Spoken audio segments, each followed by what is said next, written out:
rahmat Tuhan dimanapun Anda berada, berjumpa lagi bersama dengan kami di Diskusi Sekolah Sabat bersama dengan Departemen Komunikasi Uni Indonesia Kawasan Barat.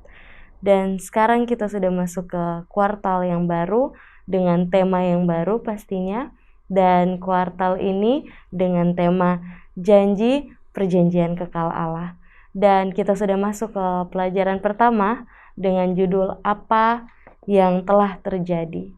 Kita akan membahas mengenai penciptaan di pekan ini bersama dengan Pendeta David Panjaitan, Direktur Komunikasi Uni Indonesia Kawasan Barat. Shalom Pendeta. Shalom Bella dan pemirsa dimanapun Anda berada. Apa kabar Pendeta? Sehat. Puji Tuhan. Kuartal baru, semangat baru ya Pendeta. Benar, harus selalu semangat. Betul, harus membahas sekolah sabat yang baru. Dan Pendeta, ini kita langsung masuk saja. Di pelajaran ini kita akan fokus kepada penciptaan. Mungkin kita sudah belajar sebelumnya mengenai penciptaan, tapi pasti ada yang menarik dari pelajaran di pekan ini karena dibahas kembali, berarti ada sisi-sisi baru dari penciptaan yang akan kita pelajari. Dan mungkin Pendeta bisa langsung saja untuk memulai di Sabat Petang. Baik, terima kasih Bella. Kalau saya melihat pelajaran sekolah sabat kita hampir sama seperti yang saya sering lakukan. Kalau kita membahas satu topik, satu pembahasan, atau ada yang bertanya dengan satu topik, satu pembahasan, saya selalu mundur ke hari-hari penciptaan atau ke buku Kejadian pasal 1 dan Kejadian pasal 2. Jadi kuartal ini kita akan mempelajari tentang janji. Lalu janji itu kepada siapa? Perjanjian kekal Allah. Artinya Allah yang memulai perjanjian itu.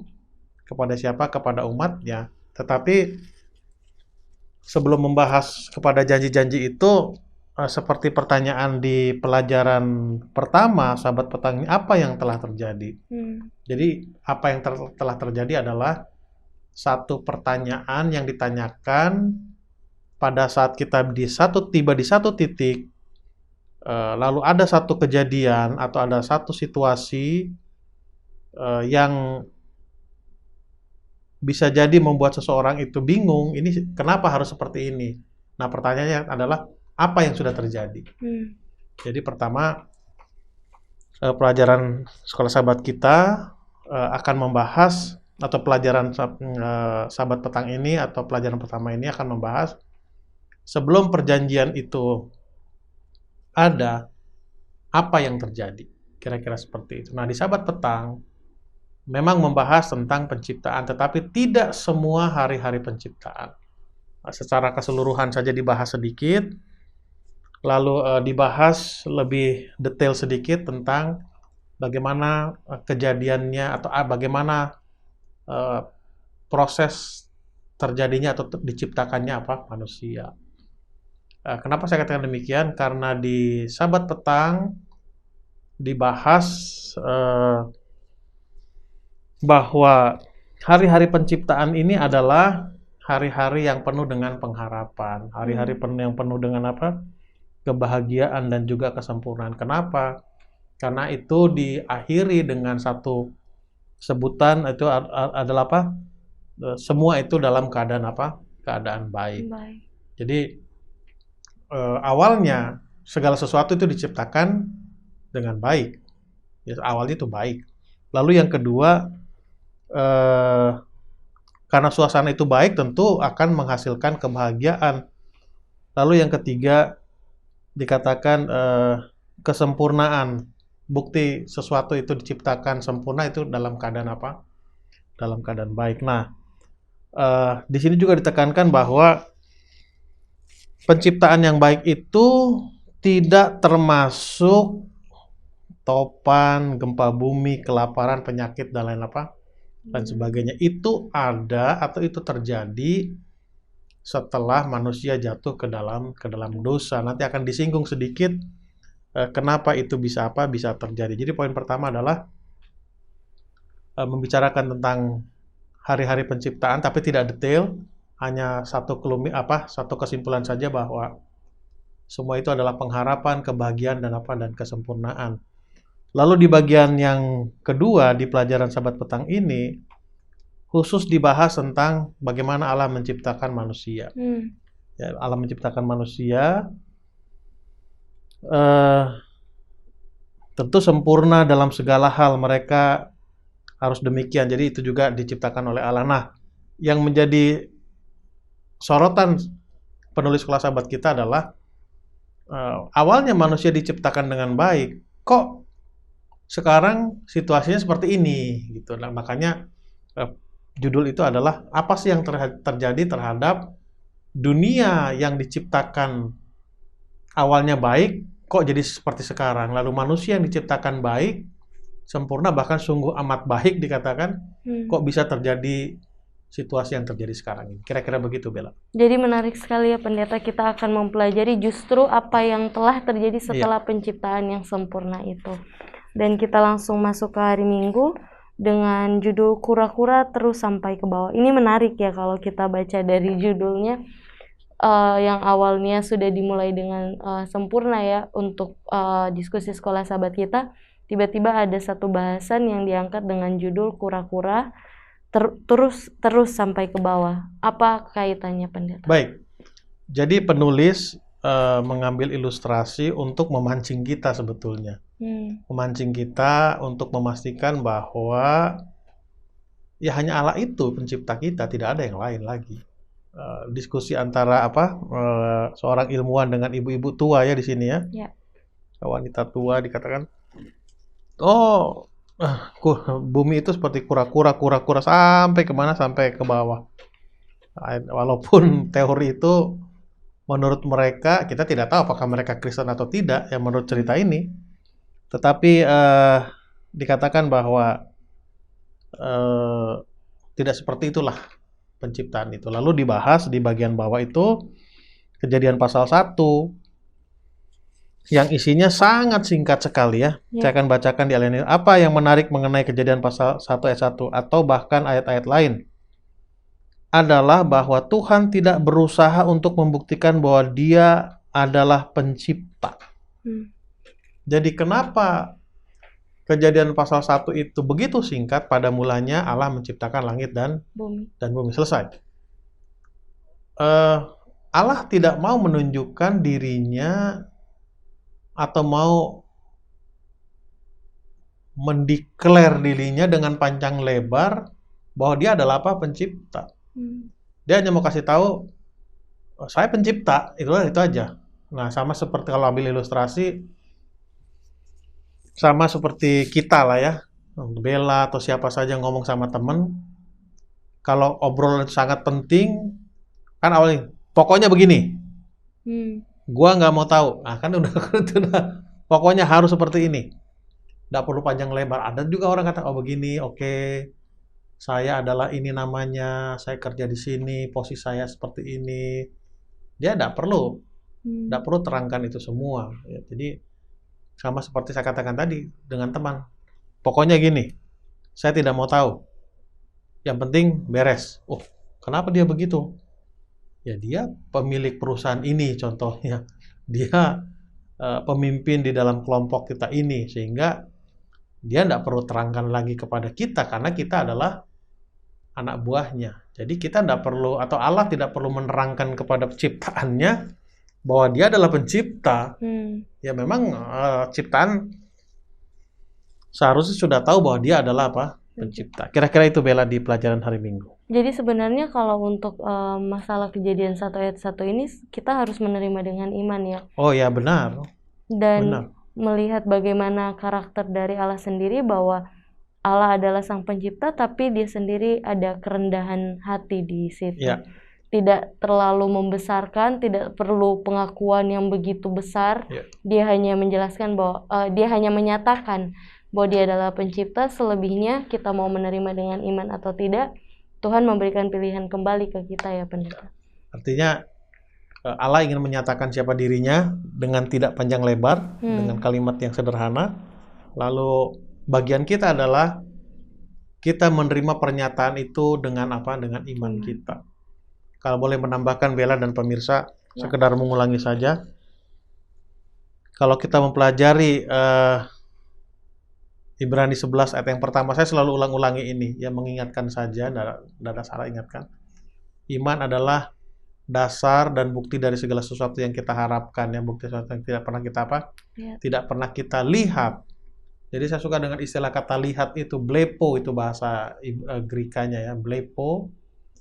Artinya lihat itu ada 3 pengertian, lihat dengan mata kepala kita istilahnya ya, panca indera, melihat dengan pikiran kita, lalu melihat dengan istilah geographical experience, artinya mengalami deja vu, itu saya sering pinjam istilah teman-teman orang muda. Jadi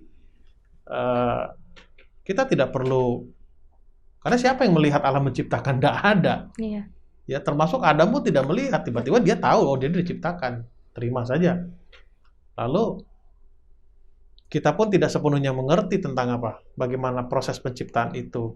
Dan balik geographical experience itu adalah ya kita tidak ada di sana pada waktu penciptaan, kita tinggal terima saja.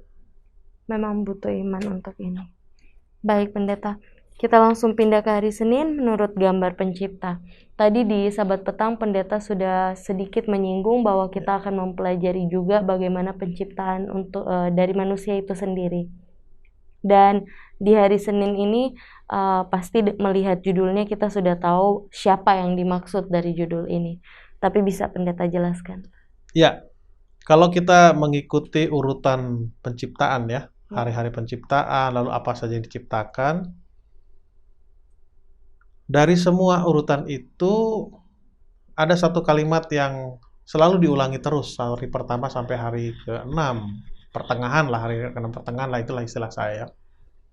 Allah berfirman, maka semuanya jadi. Ya. Jadinya menarik dengan segala jenisnya. Ya. Artinya tidak satu, banyak. Nah, pada waktu Allah mau menciptakan manusia, Allah katakan, mari kita menciptakan manusia. Ya, lalu di Kejadian pasal 2 dijelaskan lagi di sana, dari debu tanah dan sebagainya. Di buku yang lain katakan tangan Allah sendiri yang menciptakan manusia itu. Sehingga saya pernah memberikan satu pembicaraan, God create man with handmade. Ya, artinya dengan tangannya sendiri. Jadi sesuatu yang diciptakan oleh tangan seseorang itu adalah satu mahakarya, masterpiece.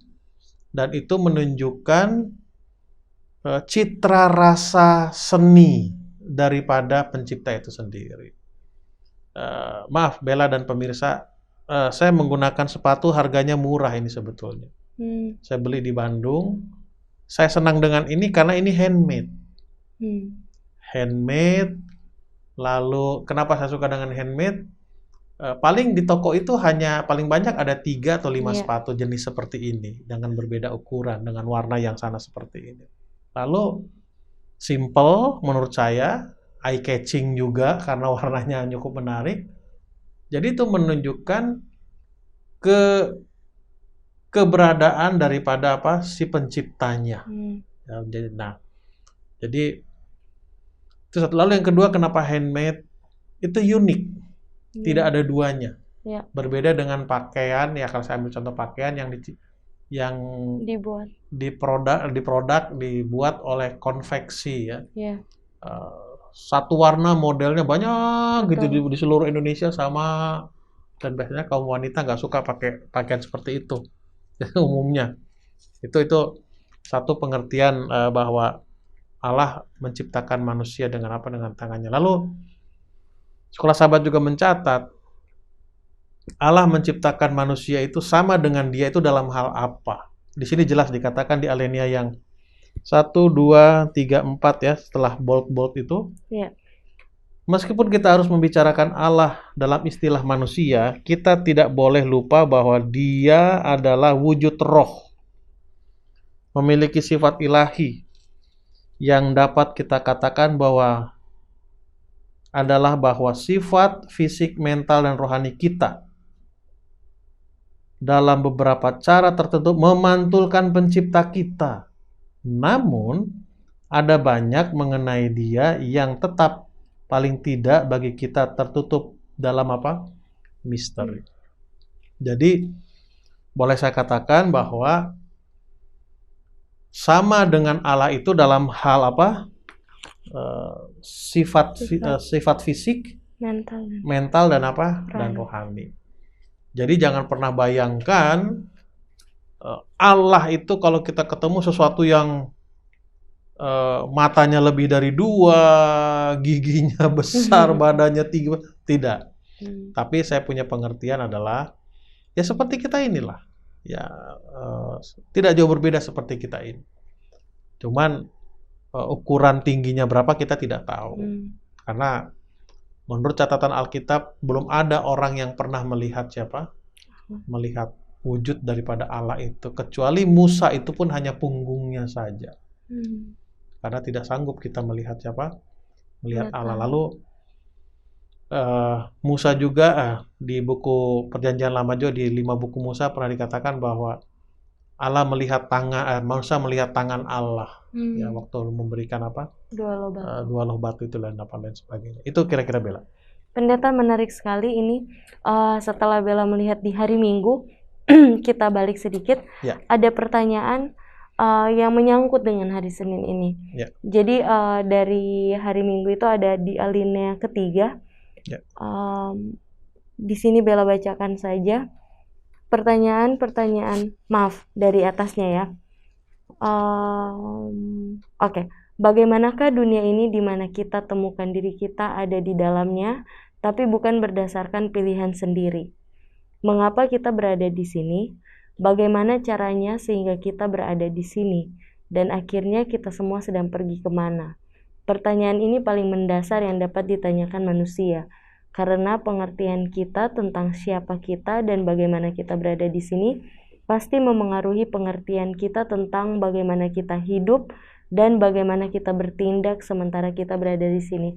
Kalau mau disangkutkan dengan pelajaran hari Senin, bagaimana Tuhan sudah menciptakan manusia, sebenarnya ini adalah jawaban yang siapa penciptanya kita sudah tahu. Tapi yang menarik dari pertanyaan yang Bella tanyakan di hari Minggu adalah salah satu statement yang dikatakan, jika kita tahu apa tujuan kita ada di dunia ini diciptakan oleh Tuhan, pasti kita akan bertindak seperti itu. Apa maksud dari bertindak seperti itu? Apa tujuan kita hidup, pendeta? Maksudnya selain Tuhan menciptakan sebagai hasil dari ciptaannya, tapi apa tujuannya? Oke. Kalau orang melamar kerja lalu diterima, HRD itu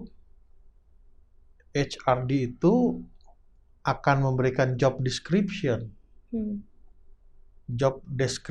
ya, ke penjelasan tugas yang harus dilakukan oleh orang itu. Maka dia akan bekerja sesuai dengan job desk yang diberikan.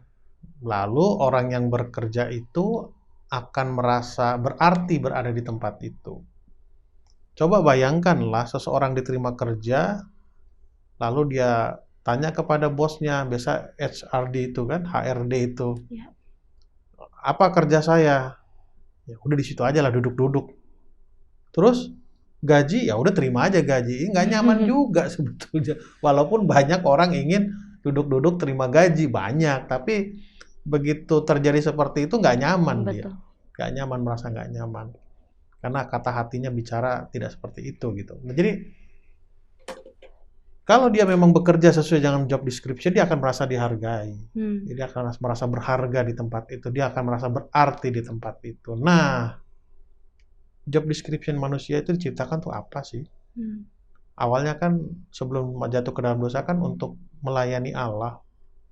Ya, melayani dia, worship kepada dia. Lalu di sisi lain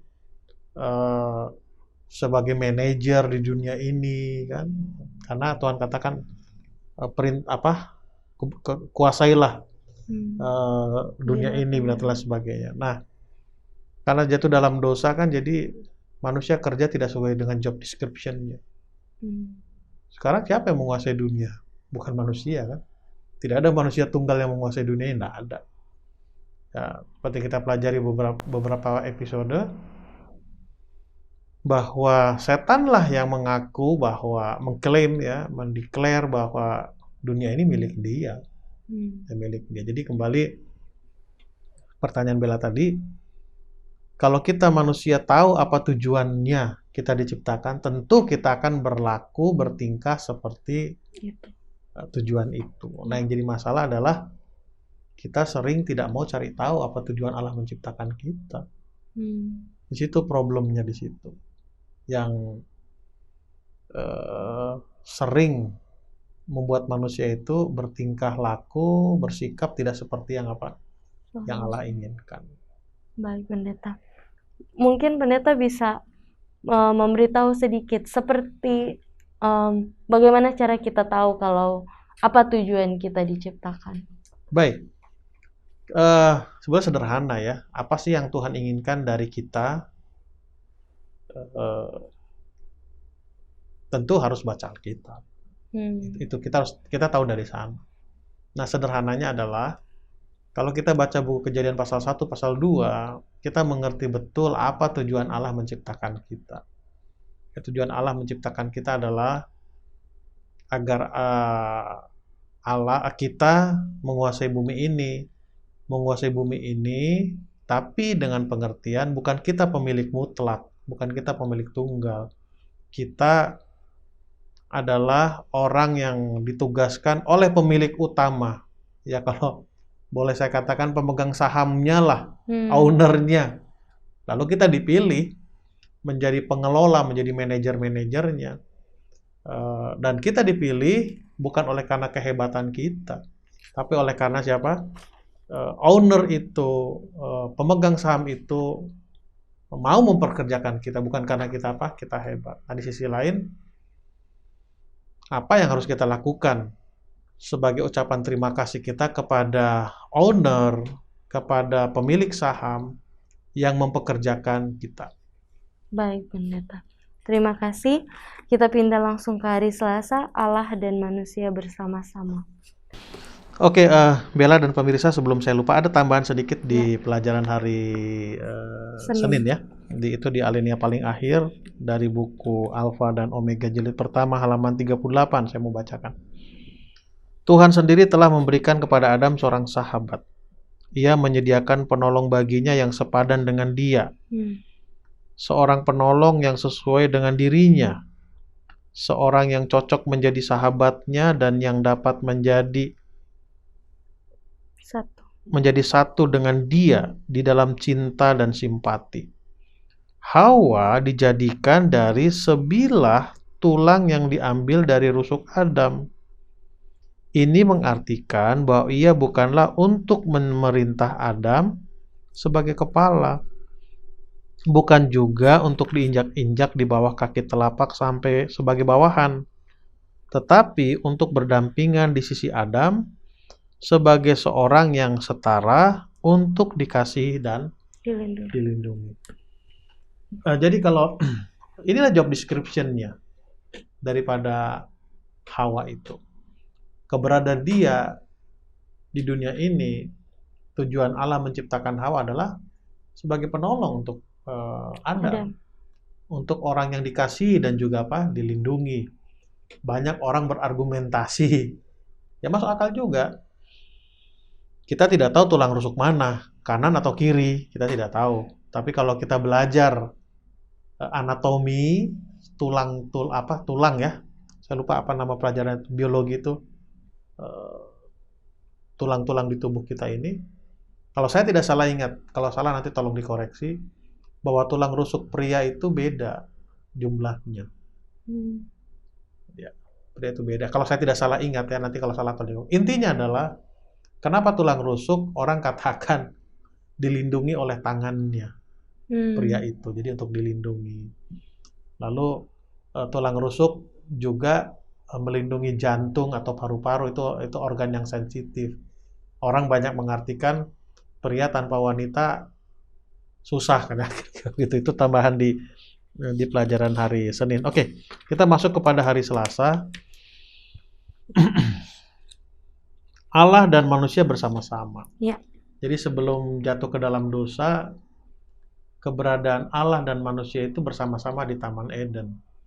Memang ayat yang mengindikasikan bahwa Allah itu bersama-sama dengan manusia di Taman Eden itu di dalam buku Kejadian pasal 3. Jadi pada waktu Allah bertanya, Adam di mana, pada waktu hari siang kalau saya tidak ingat, Allah berjalan-jalan di Taman Eden lalu mencari Adam kan. Adam di manakah kamu? Lalu Adam jawab bahwa dia bersembunyi oleh karena apa? Takut untuk melihat siapa, melihat Allah. Jadi dari situ kita meyakini bahwa Allah dan Adam berada bersama-sama di taman apa? Di Taman Eden itu. Oke, saya akan bacakan di sini keterangan dari pelajaran kelas sahabat kita.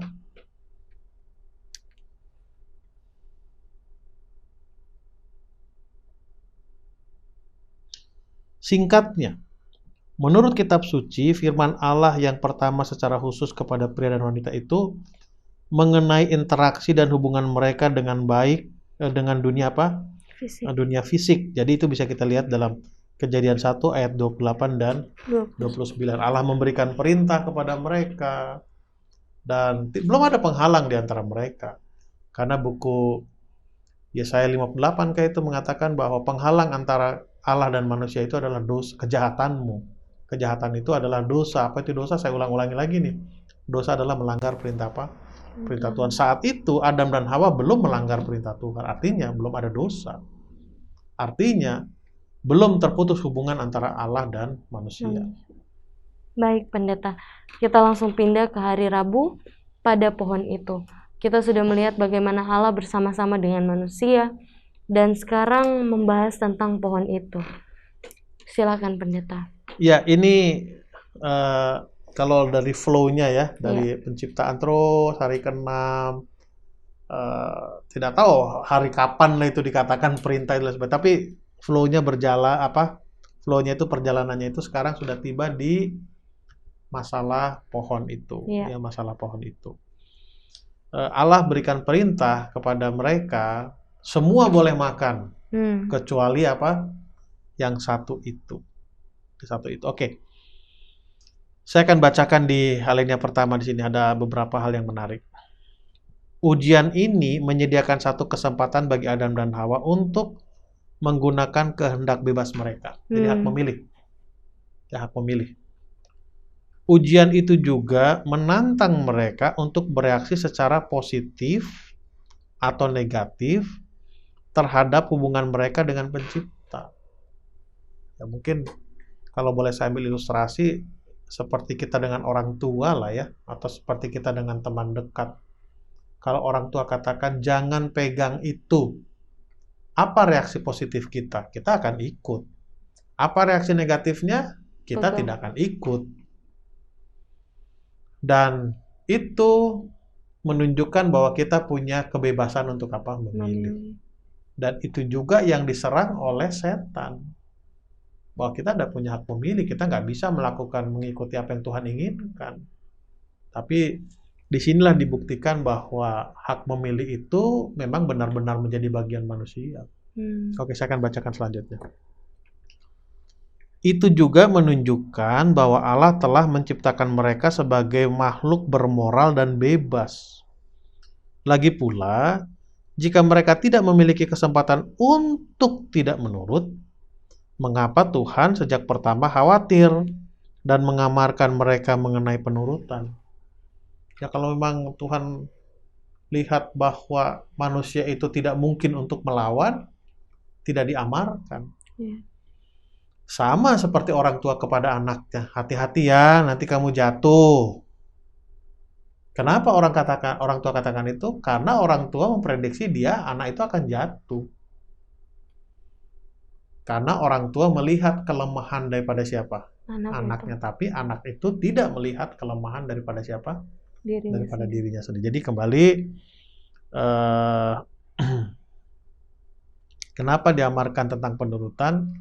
Karena ada kesempatan manusia itu untuk apa? Untuk tidak menurut, artinya untuk bereaksi secara negatif. Sebelum kita pindah ke hari berikutnya, Bella, saya membacakan di alinea terakhir ini. sebelum bold itu, pada akhirnya hubungan kita dengan Allah akan efektif dan bertahan hanya jika kita dengan bebas memilih menerima kehendaknya. Jadi tidak ada paksaan. Ya, tidak ada paksaan. Sama seperti ilustrasi di pendahuluan. Ya. Bagaimana orang, siapa namanya saya lupa itu orangnya, si Hobbes ya, siapa sih? Ya Hobbes ya. Hobbes, ya. Orang Spanyol dia kan? Ya, Thomas Hobbes. Orang Inggris, Hobbes, si orang Inggris yang melihat kapal Spanyol yang menyerang mereka kan. Jadi dia menjadi pakar politik, memberikan janji berdasarkan rasa takut. Sementara Allah memberikan janji oleh karena apa? Oleh karena kasih. Jadi penurutan tanpa paksaan itulah yang Allah inginkan. Iya. Jadi sebenarnya pohon itu hanya ujian ya pendeta. Benar. Bukan karena Tuhan tidak menyayangi, tapi Tuhan mau memberikan juga kebebasan memilih dan melihat penurutan juga di saat yang bersamaan. Baik. Dan hari Kamis kita masuk dengan judul merusak hubungan itu. Apakah masih ada kaitannya dengan pohon itu pendeta? Oh ya, ini masih flow-nya masih jalan ini ceritanya. Jadi Allah mengingatkan mereka, Adam dan Hawa, untuk hati-hati dengan pohon yang satu itu. Ya. Sebenarnya bukan pohon itu yang bermasalah. Apalah pohon itu hanya pohon biasa kok. Yang jadi masalah adalah bagaimana respon daripada Adam dan Hawa terhadap apa yang dikatakan oleh Allah. Itu poin utamanya yang paling penting. Oke. Saya langsung baca saja ya di Alenias ini dari SDA Bible Commentary Jilid 1 halaman 231. Sebagaimana menyedihkan dan lengkapnya pelanggaran Hawa, begitulah potensi kesengsaraan bagi keluarga manusia. Pilihan Hawa tidaklah mesti melibatkan seluruh manusia dalam hukuman atas pelanggarannya. Adalah pilihan sadar Adam dalam pemahaman penuh atas perintah Allah yang tegas. Lebih daripada pilihan Hawa yang membuat dosa dan kematian tidak dapat dihindari oleh umat manusia, Hawa ditipu, Adam tidak. Jadi sebetulnya Hawa itu tertipu oleh siapa? Oleh setan yang menyamar atau menggunakan fisik ular. Karena setan itu memutarbalikkan pernyataan-pernyataan Tuhan atau Allah ya. Sementara Adam itu tidak. Tetapi resikonya sama. Yang menarik adalah Adam dan Hawa kan kenal betul tentang Allah. Hanya hubungan mereka tuh baik. Betul. Sementara mereka kan belum kenal setan itu yang mana. Betul. Menariknya adalah Hawa lebih percaya omongan orang yang baru dikenal daripada orang yang sudah lama kenal. Kan itu menarik tuh. Sama seperti kita kan. Kita lebih dengar omongan orang lain daripada omongan orang dekat kita. Betul. Itu kan udah ada sesuatu yang salah di situ kan. Nah itulah yang terjadi terhadap terhadap Hawa, juga diikuti oleh siapa? Oleh Adam. Jadi ternyata itulah hubungan yang telah rusak akhirnya pendeta karena tertipu. Langsung saja kita masuk ke kesimpulan. Pendeta ada tambahan sebelum kita ke kesimpulan? Saya akan bacakan saja ini. Saya senang dengan pelajaran kuartal ini. Hampir semua Alenia kutip pernyataannya bagus-bagus gitu. Maka sehingga saya senang untuk bacakannya. Oke. Sebagai akibat pelanggaran yang terang-terangan ini dan tidak menghargai perintah Allah, hubungan Allah dan manusia sekarang rusak. Bukan hilang, tapi rusak. Itu mengubah hubungan terbuka dengan Allah kepada tindakan melarikan diri dan dengan ketakutan dari hadiratnya. Keterasingan dan perpisahan menggantikan persekutuan dan persahabatan. Dosa muncul. Dan semua akibatnya yang buruk mengikuti, kecuali sesuatu dilakukan, umat manusia sedang menuju kepada kehancuran kekal. Jadi saya bisa bayangkan, saya bukan bicara politik ya, tapi saya hanya bicara apa yang terjadi.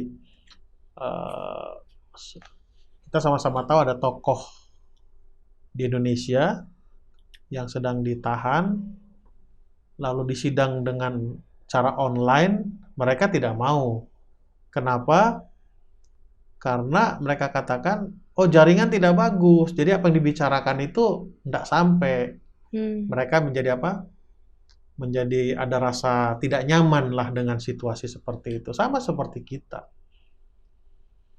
Di masa-masa pandemik ini kan kita sering mengadakan rapat, pertemuan, ibadah, apa saja menggunakan aplikasi yang banyak orang pakai ya, Zoom. Selama koneksi itu bagus, kita bicaranya enak. Ya. Selama koneksi itu tidak bagus, apabila koneksi itu tiba-tiba tidak bagus, apa yang kita akan? Udah nggak ngerti apa yang mau kita lakukan? Ya udahlah, malas ikut lagi. Lalu menghindar pergi kan. Nah, tidak jauh berbeda dengan ini. Pada saat hubungan kita dengan Tuhan itu rusak, apa yang dilakukan oleh manusia? Pergi, meninggalkan Allah. Udahlah, pergi ke tempat yang lain. Nah, menariknya adalah Allah tidak pernah meninggalkan kita. Sehingga di kalimat terakhir dikatakan, kecuali sesuatu dilakukan, umat manusia sedang menuju kepada kehancuran kekal. Dengan kata lain, kalau tidak ada rencana keselamatan, manusia itu akan mengalami kematian selama-lamanya. Pertama yang dilakukan oleh Allah untuk menyelamatkan manusia adalah, kalau kita baca Kejadian pasal 3, Allah mengusir Adam dan Hawa keluar dari Taman Eden di sebelah timur. Itu yang pertama, keluar. Kedua, Allah memerintahkan bikin penjaga malaikat di sana. Apa tenang-tenang malaikatnya hanya bawa tongkat memukul? Tidak, tapi bawa apa? Pedang. Untuk menjaga apa? Supaya Adam dan Hawa tidak masuk ke situ dan mengambil pohon al-hayat itu. Artinya apa? Supaya mereka tidak mati kekal. Artinya apa? Masih ada kesempatan kepada Adam dan Hawa dan kita keturunannya untuk diselamatkan. Tapi orang melihatnya secara negatif kan? Wah, sangat kejam, mereka diusir. Oh tidak, justru itulah tindakan yang Allah lakukan untuk menyelamatkan siapa? Menyelamatkan manusia. Wah, sangat menarik ya Pendeta kalau kita bahas. Nggak usah terlalu sedih Bella dengar. Itu good news. Betul. Baik Pendeta, kita langsung ke kesimpulan, silakan. Oke, kesimpulan saya bacakan saja di sini. Dari Old Testament jilid 1 ya. Halaman 11. Grand Rapids Zondervan Publishing House nih. Oke. Ada sebuah khotbah Injil yang saya pikir dalam 3 kata ilahi saat kata-kata itu menembus bagian yang lebat dari semak belukar dan mencapai telinga para pelarian yang sedang risih. Di manakah engkau? Allahmu tidak rela kehilangan Anda. Kalau kita kehilangan barang yang kita sayangi, di mana ini? Di mana? Nyari-nyari kan? Iya. Tapi kalau kita kehilangan barang yang nggak kita sayangi, udahlah biarin aja situ. Udah hilang, udahlah kan gitu. Dia datang untuk mencari Anda. Akhirnya sama seperti caranya datang dalam pribadi anaknya, bukan hanya untuk mencari, tapi untuk menyelamatkan yang sekarang hilang. Jadi Allah sangat menyayangi kita. Apa buktinya? Dia mencari kita, dia datang, dan bukan hanya datang, tapi dia juga menyelamatkan kita. Iya. Amin.